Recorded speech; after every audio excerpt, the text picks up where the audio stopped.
like to welcome everybody to what starts our 21st year of the Educators Consortium of Service Learning, which makes me 14 this year. That's okay. Anyway, we are an organization that exists because you're here and because we fill the gaps of what you guys are trying to do. So we wouldn't be here without your input and suggestions and ideas and needs, and I certainly wouldn't be standing here without my strategic committee that I just rely on for everything. So strategic committee, you guys never get to really get any sort of recognition, and I just want people to know who you are, so if you have questions, you can go to any of these people. So who's ever been to a strategy planning session, which is how we plan these meetings, please stand just for a sec.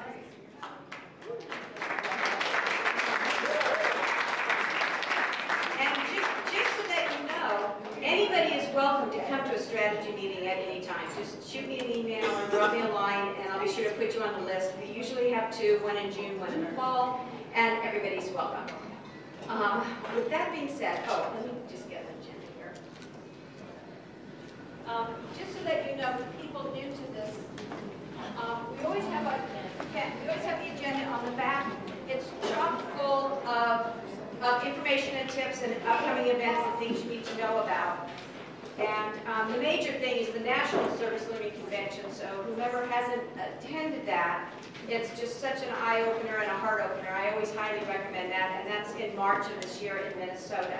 So I want to call your attention to that, and also with the election coming up, we talked about doing election-related activities or a program, and but we chose what we're doing today instead. But there's a lot of election resources and references here.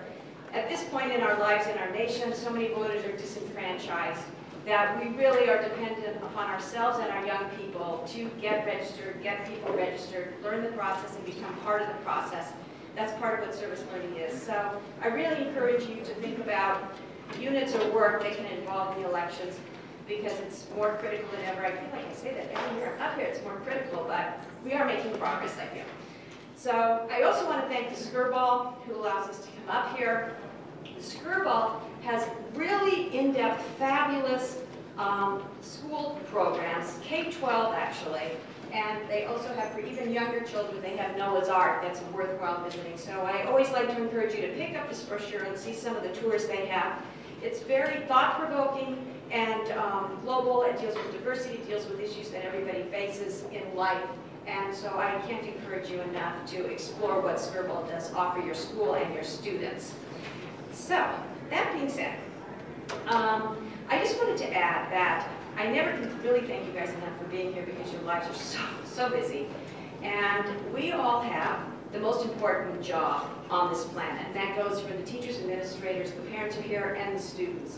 The students that are here, we have such special guests today because they're young people, and we need to hear their voices, because they're going to be the ones that are going to be providing the solutions and coming up with the creative ideas that really are going to be able to be enacted to make our planet a little bit safer and our lives a little bit better.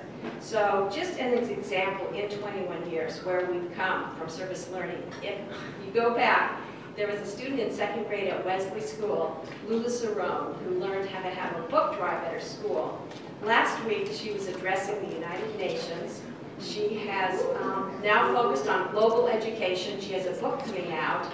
When she was in, I think it was the 8th grade or even younger, her mom's here, she changed her birthday parties from birthday parties with presents and candy and cake to philanthropy parties. And she's now putting a book out on how you can make your social life do social good.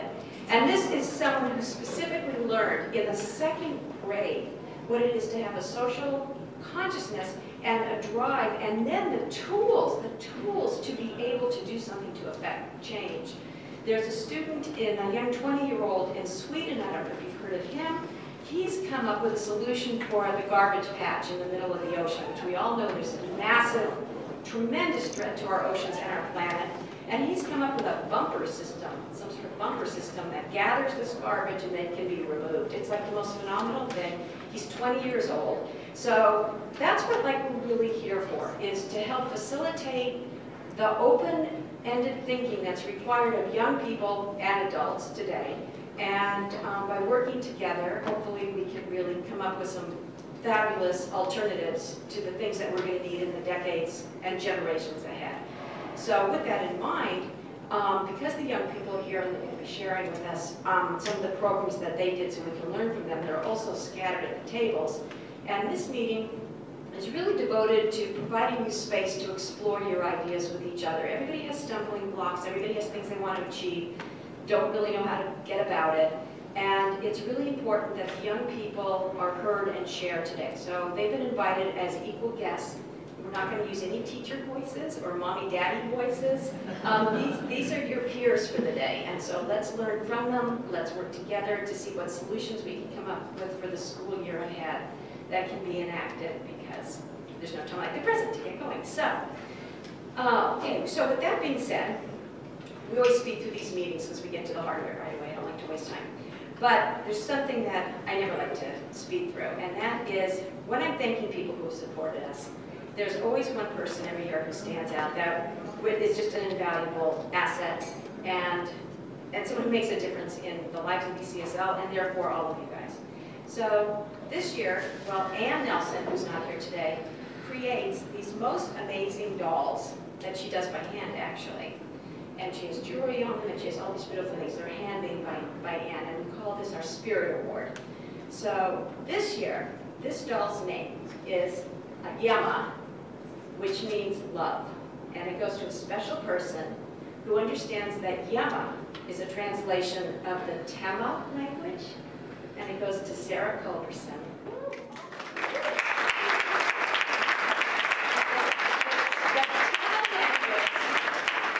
The Tema language is spoken in Sierra Leone, where Sarah has fostered an organization to help educate young people there under her father's name. You pronounce it better than me. Kosoa. Kosoa. See, I was getting close. Kosoa Foundation. So it is with great pleasure that on behalf of ECSL, we thank you for your contribution.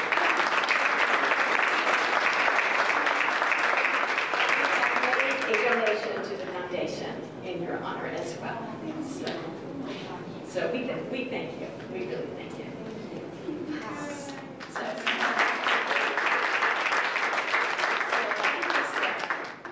And this, as we get into the heart of the meeting now, we're actually modeling for you the letting go process. One of the things that teachers always ask about is, can we trust students with the process? Can we just hand over them the program? And we want to tie in academics, and how do we know they're getting enough academics? And how do we know this and that and every other thing? And how do we evaluate it? There's all these issues involved.